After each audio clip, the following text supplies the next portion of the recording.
కడపలో జరిగే అఖిల భారత వ్యవసాయ కార్మిక సంఘం జాతీయ సమావేశాలు జయప్రదం చేయండి. కరపత్రాలు ఆవిష్కరించిన వ్యవసాయ కార్మిక సంఘం నాయకులు 2025 సెప్టెంబర్ 2వ తేదీ నాడు స్థానిక సుందరయ్య భవనం నందు ఆంధ్రప్రదేశ్ వ్యవసాయ కార్మిక సంఘం బద్వేల్ పట్టణ కమిటీ ఆధ్వర్యంలో సెప్టెంబర్ 8, 9, 10వ తేదీల్లో కడప నగరంలో జరిగే అఖిల భారత వ్యవసాయ కార్మిక సంఘం జాతీయ సమావేశాలను జయప్రదం చేయాలని కోరుతూ కరపత్రాలను ఆవిష్కరించడం జరిగింది.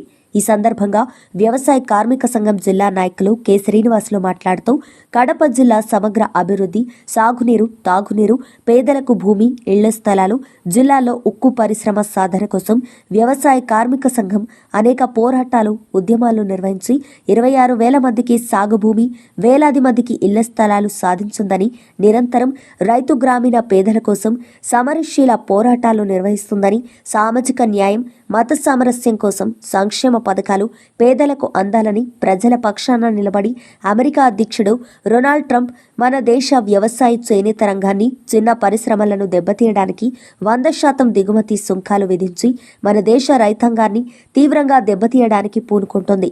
ఈ నేపథ్యంలో దేశవ్యాప్తంగా రైతాంగ హక్కులు, వ్యవసాయ కార్మికులకు ఉపాధి హామీ అమలు కోసం అనేక ఉద్యమాలు చేస్తూ కేంద్ర రాష్ట్ర ప్రభుత్వం అవలంబిస్తున్న ప్రజా వ్యతిరేక విధానాలకు వ్యతిరేకంగా అనేక పోరాటాలు నిర్వహిస్తున్న నేపథ్యంలో కడప నగరంలో 2025 సెప్టెంబర్ 8న అఖిల భారత వ్యవసాయ కార్మిక సంఘం జాతీయ సమావేశాల సందర్భంగా భారీ ప్రదర్శన, బహిరంగ సభ జరుగుతుందని, ఈ సభలకు ముఖ్య అతిథులుగా కేరళ లెఫ్ట్ ఫ్రంట్ నాయకులు ఏ విజయ రాఘవన్, వ్యవసాయ కార్మిక సంఘం జాతీయ కార్యదర్శి బి వెంకట్, వ్యవసాయ కార్మిక సంఘం జాతీయ నాయకులు విక్రమ్ సింగ్, వ్యవసాయ కార్మిక సంఘం మహిళా జాతీయ కన్వీనర్ లలితా బాలన్, కేరళ వ్యవసాయ కార్మిక సంక్షేమ బోర్డు చైర్మన్ చంద్రన్ మరియు ఆంధ్రప్రదేశ్ రాష్ట్ర వ్యవసాయ రైతు సంఘాల నాయకులు పాల్గొంటున్నారని, కావున జిల్లా నలుమూలల నుండి రైతులు, వ్యవసాయ కార్మికులు, కర్షకులు, ప్రజలు పెద్ద ఎత్తున పాల్గొని జయప్రదం చేయాలని విజ్ఞప్తి చేశారు.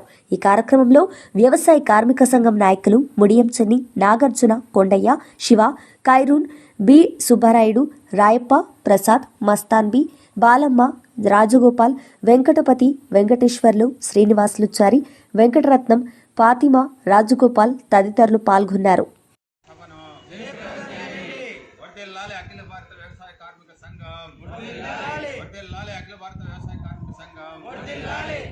జాతీయ సమావేశాల్లో అఖిల భారత వ్యవసాయ కార్మిక సంఘం జాతీయ సమావేశాల్లో భూ పంపిణీ, సాగునీరు, ఉపాధి హామీ చట్టము, ఉపాధి హామీ చట్టము, భూ పంపిణీ, సాగునీరు, ఉపాధి హామీకై జరిగే బహిరంగ సభను, భూ పంపిణీ, సాగునీరు, ఉపాధి హామీకై జరిగే బహిరంగ సభను, సెప్టెంబర్ 8వ తేదీన కడపలో జరిగే బహిరంగ సభను, జాతీయ సమావేశాల సందర్భంగా జరిగే బహిరంగ సభను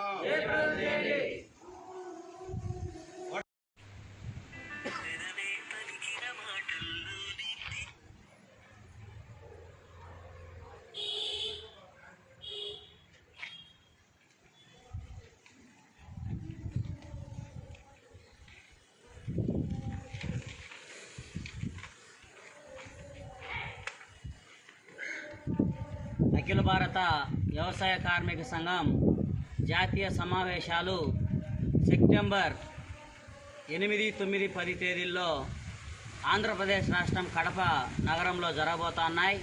ఈ సందర్భంగా కడప నగరంలో పెద్ద ఎత్తున కార్మిక, కర్షక, రైతు, వ్యవసాయ కూలీలతో పెద్ద ఎత్తున భారీ బహిరంగ సభని ఏర్పాటు చేయడం జరిగింది. ఈ బహిరంగ సభలో జిల్లాలో ఉన్నటువంటి రైతులు, వ్యవసాయ కూలీలు, కార్మికులు, కర్షకులు వేలాదిగా తరలి రావాలని చెప్పేసి ఆంధ్రప్రదేశ్ వ్యవసాయ కార్మిక సంఘం బద్వేల్ పట్టణ కమిటీగా విజ్ఞప్తి చేస్తున్నాం. ఇప్పటికే కడప జిల్లా వ్యవసాయ కార్మిక సంఘం ఆధ్వర్యంలో జిల్లా సమగ్రాభివృద్ధి కోసం, సాగునీరు కోసం కడప జిల్లాలో శైలి ఆధ్వర్యంలో ఉక్కు ఫ్యాక్టరీ నిర్మాణం కోసం పెద్ద ఎత్తున ఆందోళన, పోరాటాలు వ్యవసాయ కార్మిక సంఘం ఆధ్వర్యంలో నిర్వహించడం జరిగింది. జిల్లాలో ఉన్నటువంటి రైతాంగ సమస్యలపైన, అట్లాగే వ్యవసాయ కూలీల సమస్యలపైన ఈరోజు పెద్ద ఎత్తున వ్యవసాయ కార్మిక సంఘం కృషి చేస్తూ ఉంది. ఈ నేపథ్యంలో భూమి లేనటువంటి నిరుపేదలకి భూమిని పంచి ఈరోజు 26,000 ఎకరాల భూమిని ఈరోజు రైతులకు ఇచ్చినటువంటి ఘనత వ్యవసాయ కార్మిక సంఘానికి దక్కుతోంది. ఈరోజు కేంద్ర రాష్ట్ర ప్రభుత్వాలు వ్యవసాయ రంగంలో ఈరోజు పెద్ద ఎత్తున విదేశీ సంస్కరణలు తీసుకొచ్చి వ్యవసాయాన్ని కూడా ఈరోజు ప్రైవేటు పెట్టుబడిదారీ సంస్థలకు అప్పజెప్పేటువంటి చర్యల్ని ఎండగట్టాల్సినటువంటి అవసరం ఎంతైనా ఉంది. ఈ నేపథ్యంలో జిల్లా సమగ్రాభివృద్ధి కోసం, జిల్లాలో ఉన్నటువంటి పెండింగ్ ప్రాజెక్టుల పూర్తి కోసం, జిల్లాలో నీరు అందకుండా ఎండిపోతా ఉన్నటువంటి భూములకి సాగునీరు కోసం, అట్లాగే జిల్లా సమగ్రాభివృద్ధి కోసం, జిల్లాలో ఉన్నటువంటి ఉక్కు ఫ్యాక్టరీ నిర్మాణ సాధన కోసం ఈ యొక్క భారీ బహిరంగ సభలో పెద్ద ఎత్తున కార్మికులు, కర్షకులు, రైతులు పాల్గొని ఈ యొక్క సభని జయప్రదం చేయాలని చెప్పేసి వ్యవసాయ కార్మిక సంఘంగా పిలుపునిస్తా ఉన్నాం.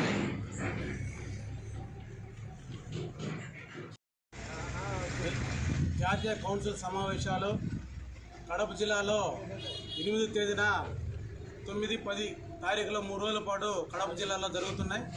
ముందు రోజు భారీ ఎత్తున బహిరంగ సభ కొత్త బస్ స్టాండ్ నుండి పాత బస్ స్టాండ్ వరకు ర్యాలీ నిర్వహించి అనంతరం పాత బస్ స్టాండ్లో బహిరంగ సభను ఏర్పాటు చేయడం అనేది జరుగుతుంది.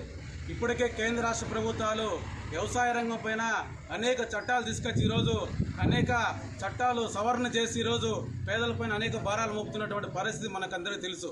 ఈరోజు జిల్లా అభివృద్ధి పైన, అదేవిధంగా రాష్ట్రంలో ఉన్నటువంటి అభివృద్ధి అన్నిటిపైన కూడా ఈ జాతీయ కౌన్సిల్ సమావేశాల్లో చర్చించి భవిష్యత్తులో వ్యవసాయ కార్మిక సంఘం తీసుకున్నటువంటి కర్తవ్యాలపైన భవిష్యత్తులో పెద్ద ఎత్తున ఆందోళన పోరాటాలు నిర్వహించడానికి కూడా ఒక ప్రణాళిక రూపొందించుకోవడం అనేది జరుగుతుంది. ఈ జాతీయ కౌన్సిల్ సమావేశానికి అదేవిధంగా ముఖ్య అతిథులుగా K Vijayaraghavan, Kerala left front మాజీ ఎంపీ గారు హాజరవుతున్నారు. అదేవిధంగా బి వెంకట్ గారు, అఖిల భారత వ్యవసాయ కార్మిక సంఘం రాష్ట్ర కార్యదర్శి హాజరవుతున్నారు. అదేవిధంగా రాష్ట్రంలో ఉన్నటువంటి పొలిట్ బ్యూరో సభ్యులు, ఎంపీలు, ఎమ్మెల్యేలు, ఎమ్మెల్సీలు కూడా హాజరవుతున్నారు. కాబట్టి ప్రతి జిల్లాలో ఉన్నటువంటి ప్రతి గ్రామం నుండి, ప్రతి ఊరి నుండి కూడా ప్రజలు పెద్ద ఎత్తున పాల్గొని జయప్రదం చేయవలసిందిగా ఈరోజు పిలుపునివ్వడం జరుగుతుంది. అందులో భాగంగా బద్వేలు పట్టణంలో ఈరోజు వ్యవసాయ కార్మిక సంఘం జాతీయ కౌన్సిల్ సమావేశాలు జయప్రదం చేయాలని చెప్పి కూడా కరపత్రాలు ఆవిష్కరించడం జరుగుతుంది. కాబట్టి కార్మికులు, కర్షకులు, ప్రతి ఒక్కరూ, మేధావులు, విద్యార్థులు, యువకులు ప్రతి ఒక్కరూ జయప్రదం చేసి బహిరంగ సభను జయప్రదం చేయవలసిందిగా కోరుతున్నాం. ఎం చిన్ని, వ్యవసాయ కార్మిక సంఘం నాయకులు, బద్వేలు.